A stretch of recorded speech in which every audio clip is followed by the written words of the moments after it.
नमस्कार शेतकरी मित्रांनो. मी संतोष नागरे. आज एक नवीन व्हिडिओ घेऊन आलो आपल्या डेक्कन फार्मर चॅनलवरती. व्हिडिओ म्हणजे आज जसा साधाच आहे, त्याच्यामध्ये असं काही डिटेल नाही आहे. भरपूर शेतकऱ्याला माहिती आहे. पण अतिशय महत्त्वाचं आहे. ही मशीन पाहून तुमच्या लक्षात आलेच असेल की मशीन कशाची. पण याचं काम कशाप्रकारे हे आपण तुम्हाला दाखवूया आता. चला तुम्हाला दाखवतो आता.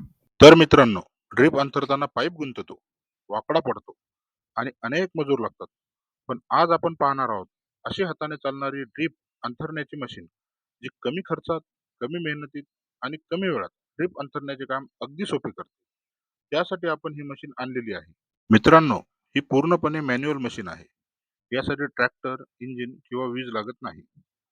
या मशीनवर ड्रीपचा रोल बसवला जातो. त्यानंतर मशीनला पुढे ढकलत किंवा ओढत नेले जाते किंवा ड्रीप पाईप व्यवस्थित आणि सरळ अंथरला जातो.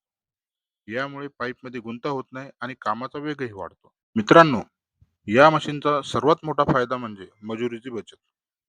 हाताने ड्रीप अंतरताना 2 ते 3 माणसे लागतात. पण या मशीनच्या मदतीने कमी माणसांमध्ये काम सहज पूर्ण करता येते. दुसरा फायदा म्हणजे ड्रीप पाईप सरळ अंथरला जातो. यामुळे नंतर त्यात सुधारणा करण्याची गरज कमी पडते. तिसरा फायदा म्हणजे ही मशीन हलकी असल्याने एका शेतातून दुसऱ्या शेतात सहज नेता येते. यामध्ये इंधनाचा खर्चही नाही, देखभाल खर्चही कमी आहे आणि वापरणे अगदी सोपे आहे. तर मित्रांनो, ही मशीन कोणासाठी उपयुक्त आहे? आपण आपल्या शेतामध्ये ही मशीन हळदीसाठी वापरलेली आहे. पण मुख्यतः ही मशीन भाजीपाला, कापूस, मिरची, टोमॅटो, डाळिंब, ऊस किंवा इतर कोणत्याही ड्रिप सिंचनाच्या पिकासाठी ही मशीन अगदी उपयुक्त ठरू शकते. विशेषतः लहान आणि मध्यम शेतकऱ्यांसाठी ही मशीन खर्चाच्या दृष्टीने चांगला पर्याय आहे. तर मित्रांनो, सर्वात महत्वाचा प्रश्न हा आहे की एकरी खर्च किती येतो? ड्रिपचा खर्च हा निश्चित नसतो. तो खालील गोष्टीवर अवलंबून असतो. कोणते पीक आहे?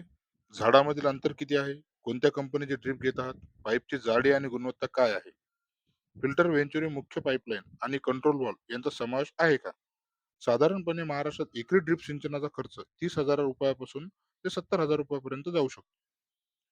भाजीपाला आणि कापूस यासारख्या पिकांसाठी खर्च तुलनेने कमी असू शकतो. तर डाळिंब, द्राक्ष, आंबा किंवा बागायती पिकांसाठी अधिक खर्च येऊ शकतो. तर मित्रांनो, ड्रिप सिंचनासाठी केंद्र व राज्य सरकारच्या सिंचन योजनाद्वारे पात्र शेतकऱ्यांना अनुदान दिले जाते. अनुदानाची रक्कम खालील बाबीवर अवलंबून असते. नंबर 1, शेतकरी कोणत्या प्रवर्गातील आहे? 2, किती क्षेत्रासाठी अर्ज केला आहे? नंबर 3, कोणत्या पिकासाठी ड्रिप बसवली आहे?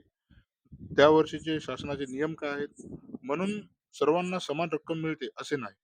अर्ज करण्यासाठी महाडीबीटी पोर्टल किंवा आपल्या तालुका कृषी कार्यालयाशी संपर्क साधावा. मित्रांनो, ड्रिप बसवताना फक्त कमी किंमत पाहू नका.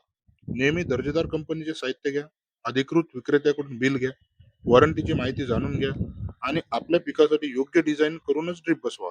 ड्रिपला शासनाकडून किती अनुदान मिळते याबाबत संपूर्ण माहिती हवी असल्यास तसे आम्हाला कमेंटमध्ये कळवा. आम्ही तुमच्यासाठी त्यावर एक व्हिडिओ बनवू. या व्हिडिओचा अनुभव कमेंटमध्ये नक्की लिहा. त्यामुळे इतर शेतकऱ्यांनाही योग्य माहिती मिळेल. हा व्हिडिओ उपयुक्त वाटला असेल तर लाईक करा, शेअर करा आणि शेतीविषयक अशाच माहितीपूर्ण व्हिडिओसाठी डेक्कन फार्मर चॅनलला आजच सबस्क्राईब करा. धन्यवाद. जय हिंद, जय महाराष्ट्र.